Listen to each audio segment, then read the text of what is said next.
संसद की सुरक्षा में जैसे ही चूक हुई तो पूरे देश के मन में सवाल खड़े होने लगे कि आखिर लोकतंत्र के मंदिर में इतनी सुरक्षा होने के बावजूद ये कैसे चूक हो गई। संसद की सुरक्षा में चूक हुई तो हुई कैसे। इस चूक के बाद बवाल मच गया। इसका असर संसद के अंदर भी देखने को मिला। विपक्षी नेता एक एक कर भाजपा पर हमलावर नजर आए और बुधवार को संसद में जमकर हंगामा किया।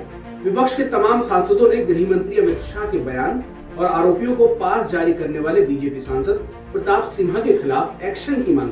गृह मंत्री अमित शाह इस्तीफा दो के नारे लगाए। विपक्ष ने संसद में जमकर बवाल काटा। इसके चलते कई बार सदन की कार्यवाही को स्थगित भी करना पड़ा। उधर हंगामा करने और चेयर का अपमान करने के आरोप में लोकसभा में कांग्रेस के 9 सांसदों समेत कुल 15 सांसदों को सस्पेंड कर दिया गया। इनमें से 2 सांसद डीएमके, 2 सीपीएम, 1 सांसद सीपीआई के और 1 टीएमसी के राज्यसभा सांसद शामिल हैं। लेकिन इस दौरान एक बहुत बड़ी गलती देखने को मिली। इसको गलती कहें या जानबूझकर की गई गलती कहें। दरअसल लोकसभा में जिन 14 सांसदों को निलंबित किया गया था उनमें एक ऐसे सांसद भी थे जो हंगामे के वक्त सदन में लोकसभा की कार्रवाई के दौरान थे ही नहीं। इतना तो छोड़िए, वो दिल्ली में भी मौजूद नहीं थे। लेकिन उनको भी हंगामा करने के आरोप में संसद से निलंबित कर दिया गया। मानो जैसे पॉइंट आउट कर स्पीकर कह रहे हो ये सस्पेंड, ये सस्पेंड, वो सस्पेंड, वो सस्पेंड, वो सस्पेंड, और तुम क्या देख रहे हो? सदन में नहीं थे तो जाओ तुम भी सस्पेंड। इस सस्पेंड की जो लिस्ट आई सस्पेंशन की, उसमें ऐसा ही कुछ फील हुआ, महसूस हुआ लोगों को। अब जिस सांसद को सदन में ना होने के बावजूद भी निलंबित कर दिया गया वो तमिलनाडु की सलेम लोकसभा से डीएम के सांसद एसआर पार्थिबन है। जैसे ही उनका नाम निलंबित सांसदों की लिस्ट में आया तो तुरंत सवाल उठे कि ये सांसद तो सदन में है ही नहीं। इसके बावजूद गलती मानते हुए आनंद फानन में उनका नाम निलंबन सांसदों की लिस्ट से हटा दिया गया। इस बारे में संसदीय कार्य मंत्री प्रहलाद जोशी ने बयान भी जारी किया और कहा कि पहचान में त्रुटि हुई, यानी पहचान में गलती होगी जिसकी वजह से ऐसा हुआ। उन्होंने लोकसभा अध्यक्ष से अनुरोध किया कि एसआर पार्थिव का नाम निलंबित सांसदों की लिस्ट से हटा दिया जाए। लोकसभा अध्यक्ष ने इस आग्रह को स्वीकार कर लिया और इस गलती को मानते हुए सांसद एसआर पार्थिबन का नाम निलंबन सांसदों की लिस्ट से हटा दिया।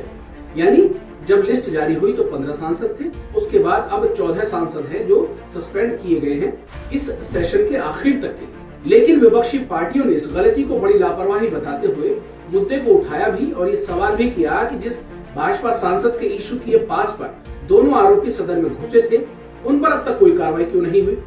कांग्रेस नेता जयराम रमेश ने ट्वीट किया और लिखा कि बुधवार को लोकसभा में जो हुआ वो बेहद चिंताजनक था और गुरुवार को लोकसभा में जो हुआ वो बिल्कुल विचित्र था, अलग था। तमिलनाडु के एक सांसद जो सदन में मौजूद ही नहीं थे, वो दरअसल नई दिल्ली से भी बाहर थे। उन्हें भी कार्रवाई में बाधा डालने के लिए निलंबित कर दिया गया। इस बीच जिस भाजपा सांसद की मदद से आरोपी सदन में भीतर पहुंचे उनके खिलाफ कोई भी एक्शन नहीं लिया गया। इसके साथ ही इस मुद्दे पर बीएसपी से निष्कासित सांसद दानिश अली ने कहा जिन सांसदों को निलंबित किया गया उनमें से एक सांसद तो सदन में मौजूद ही नहीं थे। सेलम से डीएम के सांसद एसआर पार्थिबन। दानिश अली आगे बोले कि पता नहीं कैसे देश चला रहे हैं, आपको ये भी नहीं पता कि सांसद आया है या नहीं, सदन में मौजूद है या नहीं, बस नाम दे दिया।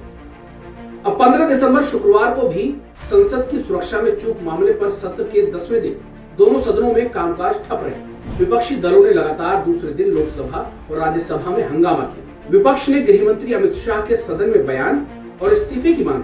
दोनों सदनों की कार्यवाही सुबह 11 बजे शुरू हुई।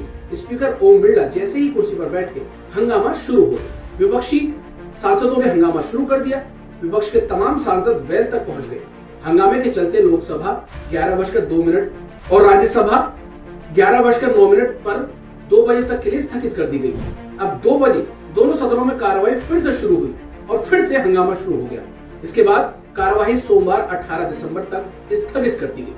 इससे पहले शुक्रवार को सदन के बाहर गांधी प्रतिमा के सामने विपक्ष के 14 निलंबित सांसदों ने प्रदर्शन किया। उनका कहना था कि दोनों सदनों में विपक्ष की आवाज को दबाया जा रहा है सरकार के द्वारा। इस प्रदर्शन में रायबरेली सांसद और कांग्रेस की पूर्व अध्यक्ष सोनिया गांधी भी शामिल थे। तो दोस्तों इस खबर पर आपकी क्या राय है आप हमें कमेंट बॉक्स में जरूर बताइए और हमारे चैनल टीएचपी न्यूज को फॉलो और सब्सक्राइब करना बिल्कुल मत भूलिए।